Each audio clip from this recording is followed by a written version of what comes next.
Alors, je disais pour les cours, il n'y a pas de problème, mais donnez-moi une semaine le temps que je finalise l'examen, les corrections et les soutenances. Je dois liquider mes étudiants, les soutenances avec leurs soutenances inscrits en master.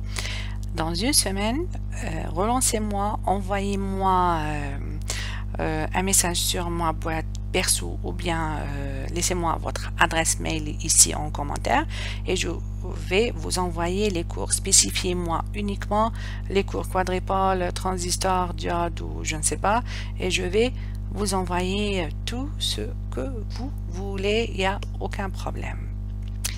Et merci pour vos encouragements. Alors, Racha a ajouté un commentaire dans la question 2.1. Vous avez demandé de mettre l'équation de la droite d'attaque sur la forme IB égale à bêta plus alpha BE. Comment arriver à cette relation? Alors, là, Racha, vous me faites peur. Pourquoi? Parce que c'est les bases de mathématiques, 7e année, 8e année, collège. Alors, vous savez que l'équation de la maille d'entrée, celle-là, c'est une équation d'une droite. Une droite, ça s'écrit Y est égal à AX plus B. Alors, moins Y, c'est le courant IB, moins X, c'est VBE.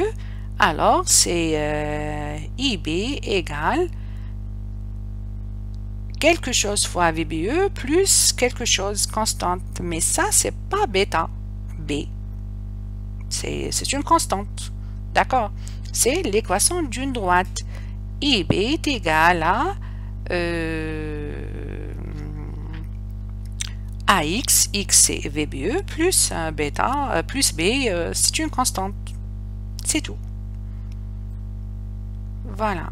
Alors, Racha, très actif. J'espère que vous aurez la meilleure note en électronique. Bonjour madame, je n'ai pas compris le point sur la redondance de source. Alors, qu'est-ce qu'on a dit pour la redondance des sources? Ça, alors, on va voir. Est-ce qu'on a le temps de l'aborder? Oui. La redondance des sources.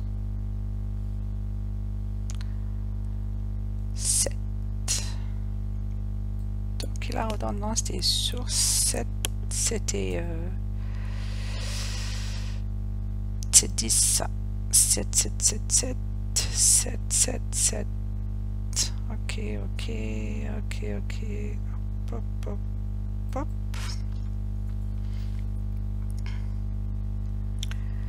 Alors, on a le transistor qui a 3 pattes. Une patte, elle est commune entre la maille d'entrée et la maille de sortie. Ça peut être la base, on dira que c'est base commune, collecteur commun, émetteur commun. Là, il y a un autre problème, c'est que pour la maille d'entrée, on aura besoin d'une source. Pour la maille de sortie, une source. Alors, avoir deux sources, c'est plus d'argent et plus d'emplacement. C'est-à-dire pour le transistor, pour en nano, là, etc. Alors, pourquoi ne pas utiliser une seule source? Et on reboucle sur cette source et on va voir comment on peut le faire. Voilà, voilà, voilà. Voilà, on a la maille d'entrée, voilà la source. On a la maille de sortie, voilà sa source. Pourquoi ne pas brancher celui-là, la base, ici? Et pour faire varier la valeur du courant IB, mettre une autre résistance. C'est ça l'idée. Au lieu d'utiliser deux sources, on va utiliser une seule source. Comme ça, comme ça, comme ça. Voilà, c'est ça le but.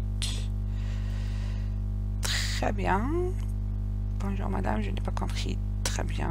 J'espère que vous avez compris maintenant. Alors, quatrième circuit, madame, ma femme Touello. C'est quoi ma femme Touello? C'est pas ma femme Nawello. C'est qui vous? Ma femme Nawello. Ma femme Touello.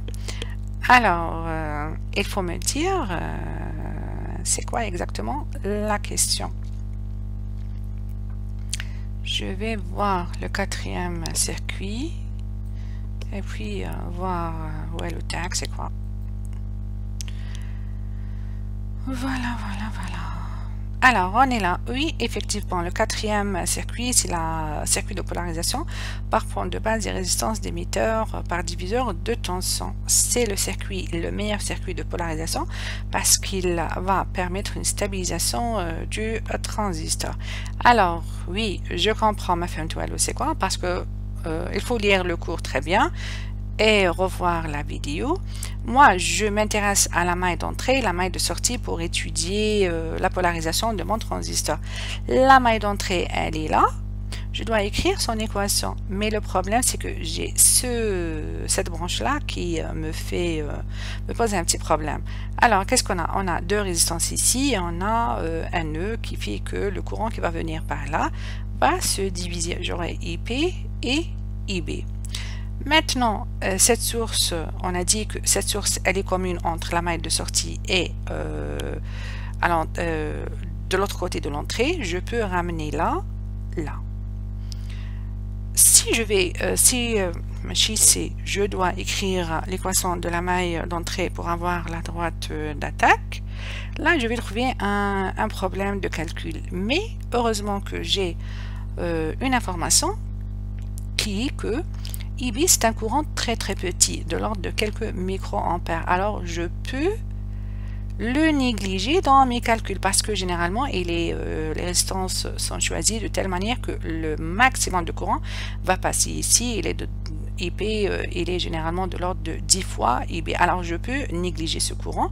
Si je le néglige, cela veut dire que j'ai un circuit ouvert. Je peux enlever cette branche, c'est-à-dire pour calculer IP, pour calculer V, la tension ici. Mais en réalité, je dois laisser ça pour commander mon transistor. Je pourrais dire IB est négligé devant IP. Alors, tout le courant qui passe par cette résistance va passer par cette résistance. Et du coup, je peux dire que la tension qui m'intéresse ici est égale à, je peux la calculer moyennant la loi du diviseur de la tension. VR1 égale à R1 sur R1 plus R2 fois la tension qui est là, qui est VCC. Et c'est ça.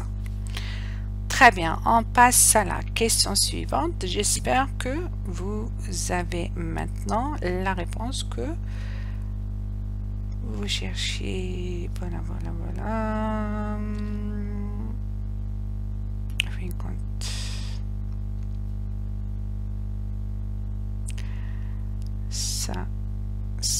Ça, très bien. Là, Hassam, voilà, des fois, vos pseudos me font marrer. Commentaire, ici plus IB. Déjà, qu'est-ce que vous cherchez? Qu'est-ce que vous voulez dire? Je vais voir.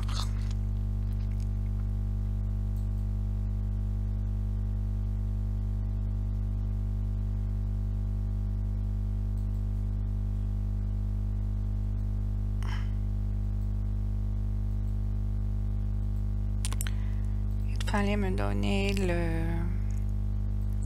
le timing pour que je me retrouve facilement. Là, je cherche. Je crois que c'est là. Alors, qu'est-ce que vous avez demandé? IC plus IB.